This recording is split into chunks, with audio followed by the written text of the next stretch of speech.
आइए आपको दिखाते हैं कांग्रेस पार्टी में जिस तरह का जश्न इस वक्त मन रहा है, क्योंकि स्पष्ट जनादेश एक बार फिर 116 सीटों में रुझानों के मुताबिक कांग्रेस पार्टी आगे चल रही है। कभी दिवाली तो कभी होली, होली देरी से और दिवाली जल्दी से कांग्रेस पार्टी मनाती हुई। ये तस्वीरें आप कांग्रेस मुख्यालय की देख रहे हैं, जहां पर जबरदस्त जश्न चल रहा है। जबरदस्त जश्न है जीत का, जो उन्होंने कर्नाटक में बाजी पलट दी है। बासवराज बोम्मई को जबरदस्त शिकस्त देते हुए सिद्धारमैया और डीके शिव कुमार की टीम ने इस बार कांग्रेस पार्टी की झोली में 2024 के पहले एक बहुत बड़ी जीत डाल दी है। और खास तौर पर तटीय इलाके में भी फिसल जाना बीजेपी का। हैदराबाद कर्नाटक पहले से कांग्रेस के खेमे में था, वो और आगे बढ़ गए, 20 से 24 पे चले गए। महाराष्ट्र कर्नाटक में तो बाजी ही पलट गई है। 30 पिछली बार बीजेपी का था, इस बार कर्नाटक को 28 मिल गया है। और यहाँ पुराना मैसूर में कांग्रेस 38, मतलब कमाल ही हो गया है इन इलाकों में जहां पर पहले गढ़ कांग्रेस का नहीं था। और इसीलिए अशोक जश्न खूब चल रहा है।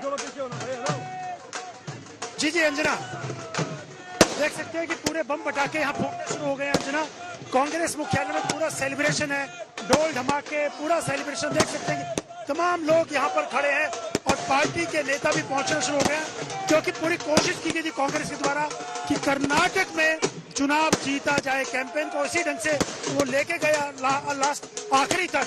और देख सकते हैं पूरा जगह जगह पे सेलिब्रेशन है, बम पटाखे फूट रहे हैं और कार्यकर्ताओं का जमाव बड़ा यहाँ पर, ढोल धमाके बज रहे हैं। पूरा सेलिब्रेशन का माहौल है पूरे कांग्रेस मुख्यालय में। अंजना, क्योंकि कांग्रेस को लगता था कि कर्नाटक नहीं जीते तो बहुत मुश्किल होगा। साउथ का दरवाजा जो है कर्नाटक से खुलता है और 2024 निशाना है। तो कांग्रेस ने पूरी कोशिश की थी, पूरी रणनीति बनाई थी ताकि जो चुनाव है लोकल इश्यूज पे, उधर बीजेपी तो चुनाव छोटे चुनाव बड़े पूरी तैयारी के साथ लड़ती है, लेकिन कांग्रेस ने भी इस बार चुनाव पूरी तैयारी के साथ लड़ा था। अंजना, जितना अग्रेसिवली कांग्रेस बीजेपी चुनाव लड़ती है उतनी अग्रेसिवली कांग्रेस ने भी चुनाव लड़ा। तो कांग्रेस पार्टी ने पीछे की तस्वीरें भी दिखाते रहे जो जश्न की तस्वीरें हैं। और इसी के साथ सवाल ये भी पूछा जा रहा है, अक्सर जब इस तरह की बड़ी जीत मिलती है तो बड़े बड़े जो नेता हैं वो दफ्तर पहुंचते हैं अपने कार्यकर्ताओं को संबोधित करने के लिए। तो राहुल गांधी या सोनिया गांधी, क्योंकि प्रियंका गांधी तो इस वक्त शिमला में है, तो क्या बड़े नेता भी पहुंचेंगे कांग्रेस पार्टी के मुख्यालय में और यहां पर एक अलग तरह का जश्न भी देखा जाएगा? अभी की तस्वीरों के अलावा क्या कोई तैयारी, कोई प्लान किया गया है इसको लेकर? देखिए, कार्यकर्ता प्लान कर रहे हैं। जगदीश जी, इसके अलावा कोई प्लान किया गया है सेलिब्रेशन का? देखिए, हमारे बड़े नेता राहुल गांधी जी, प्रियंका गांधी जी भी आएंगे। थोड़ा इंतजार करना पड़ा, बहुमत के साथ वो भी जनता के बीच में आएंगे और आएंगे। हम तो कार्यकर्ता हम पहुंच जाते हैं और हमें पता था, हमने पेपर अच्छा दिया है तो रिजल्ट भी अच्छा आएगा। और जिस तरह से एक माहौल बना है, ये एक शुरुआत है, कर्नाटक से शुरुआत है, क्योंकि राहुल गांधी का घर छीनने का सबसे बड़ा कारण था और लोकसभा छीनने का, और जो बेटियां बैठी सबका। तो मैं चित्रा बताना चाहता हूँ कि जब पूरे नतीजे आ जाएंगे, जब कॉन्फिडेंट हो जाएगी कांग्रेस कि अब जीत रही है, तब बड़े नेता यहाँ आने की बात है। क्योंकि मल्लिकार्जुन खड़गे तो कर्नाटका का मोर्चा संभाले हुए हैं। रणदीप सुरजेवाला हो, मल्लिकार्जुन खड़गे हो, तमाम जीते हुए विधायकों को बेंगलोर बुलाया गया है। लेकिन जो दिल्ली में मौजूद है नेता, वो थोड़ा देर के बाद जब नतीजे आने शुरू हो जाएंगे, नतीजे आ जाएंगे काफी हद तक, तब कांग्रेस के बड़े नेता यहाँ पहुंचेंगे। और सेलिब्रेशन तो हो ही रहा है सुबह से ही। सुबह 8 बजे से यहाँ सेलिब्रेशन शुरू हो गया था, ढोल बजाने शुरू हो गए थे, बम पटाखे चल रहे हैं। तो पूरा यहाँ पोल के आंकड़े आने के साथ ही कांग्रेस पार्टी के जो नेता और कार्यकर्ता रहे अशोक, वो पूरी तरह से उत्साहित रहे। और आप बता रहे हैं और हम देख पा रहे हैं किस तरह से बजरंग बली का गदा लेकर भी पहुंचे हुए हैं लोग, और बीजेपी को ये बताने की कोशिश की आपके सिर्फ नहीं है बजरंग बली, एक मौका भी दे दिया है बजरंग बली ने बजरंग बली के मुद्दे को लेकर। चटाई बॉम्ब इसको कहा जाता है, कारपेट बॉम्ब, चटाई फुलझड़ी, ये सब अब वहां पर दिवाली में फोड़े जा रहे हैं। जल्दी से अशोक, ये देखिए बहुत रिस्की भी है जिस तरीके से वो फोड़ रहे हैं। बजरंग बली यहाँ पे दिखाई दिए थे उनकी वेशभूषा में, और ये दिखाने की कोशिश थी कि बजरंग बली ने चुनाव जितवाया इनको। पवन खेड़ा से जब मैंने पूछा सुबह तो बजरंग बली ने आपको चुनाव जितवा दिया, उन्होंने कहा कि बिल्कुल बजरंग बली ने चुनाव जिताया, क्योंकि चुनाव में जो मुद्दा था बजरंग दल को बैन करने को लेकर, लेकिन बीजेपी ने उनको पूरा बजरंग बली से जोड़ दिया था और उसके बाद कांग्रेस ये कह रही थी बजरंग बली हमारे हैं और जीत पाएंगे और आज बजरंग बली दिखाई दिए थे और कांग्रेस उसको अपने फेवर में मान के चल रही है। देख सकते हैं मुझे पूरा सेलिब्रेशन हो रहा है कांग्रेस मुख्यालय में लगातार।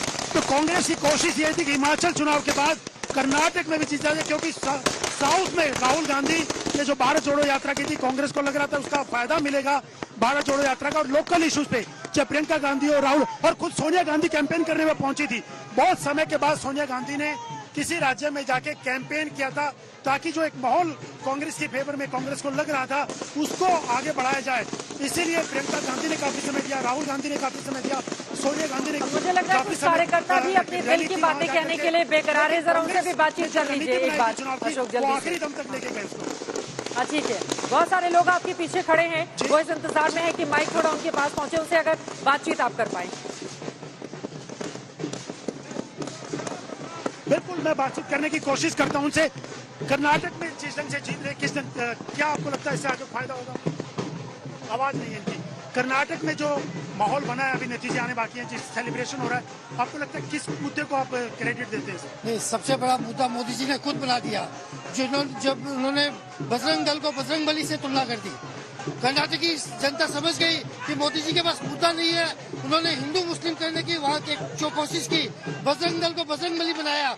आज वही बजरंग बली ने कांग्रेस को जिता के ये जता दिया कि 2024 चाहे मोदी जी भगवान राम को ले आए, चाहे बजरंग बली को ले आए, चाहे किसी को भी ले आए, 2024 कांग्रेस की जीत पक्की है। और कांग्रेस का नेतृत्व राहुल गांधी जी ने जो भारत जोड़ो यात्रा की है, जो घर घर में मोहब्बत की दुकान खोली है उन्होंने, आज वही मोहब्बत की दुकान 2024 में हर घर में दिखाई देगी। अशोक, सुबह से ही कांग्रेस के कार्यकर्ताओं को अगर सुन लें तो 4 बड़ी बातें जो हर एक कार्यकर्ता कह रहा है। एक तो परीक्षा का पेपर बहुत अच्छा दिया है, मोहब्बत की दुकान हमने खोल दी है, जय बजरंग बली का नारा लगाते हुए, और भारत जोड़ो यात्रा कामयाब हो गया। ऐसा लग रहा है कि कार्यकर्ताओं को बिठाकर किसी नेता ने बहुत अच्छे से ब्रीफ किया है इन लाइनों को। कुछ महिलाएं खड़ी हुई हैं, कार्यकर्ता से बातचीत कीजिए, यही लाइनें। जी बातचीत कीजिए अशोक। बिल्कुल बिल्कुल चित्रा, कुछ महिलाएं भी हैं, उनसे बात करने की कोशिश करते हैं ताकि यहाँ पे देखिए भारी तादाद में महिलाएं भी हैं, इनसे बात करेंगे। किन मुद्दों से चुनाव जीते हैं आप लोग?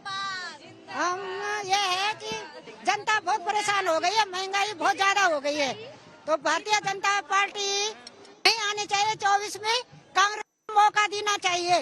महंगाई बहुत है, आम आदमी के लिए रोटी खानी बड़ी मुश्किल की बात है। बजरंग बली और तमाम मुद्दे भी चुनाव में दिखाई दिए कर्नाटक में, हाँ, असर पड़ा आपको लगता है? असर तो पड़ा है, जरूर पड़ा है, असर तो पड़ ही रहा है और पड़ेगा ही। और कांग्रेस आनी चाहिए 24 में, हम तो यही चाहते हैं। कांग्रेस 24 में आनी चाहिए। देश में कांग्रेस आएगी। कर्नाटक आज मुंह तोड़ जवाब दिया है। कर्नाटक की महिलाओं के कारण कर्नाटक में हाथ की सरकार है, हमारे पूरे देश की महिलाएं हाथ के साथ है। अब मोदी की बेईमानी नहीं चलने देंगे, अब ये भ्रष्टाचारी बंद होगी, महंगाई को उखाड़ फेंकेंगे। देख सकते हैं कि कार्यकर्ताओं का उत्साह भी हाई है। अब वो 2024 की पर नजर टिका दिए, कार्यकर्ता भी सोचते हैं कि 2024 में इसका फायदा मिलेगा कर्नाटक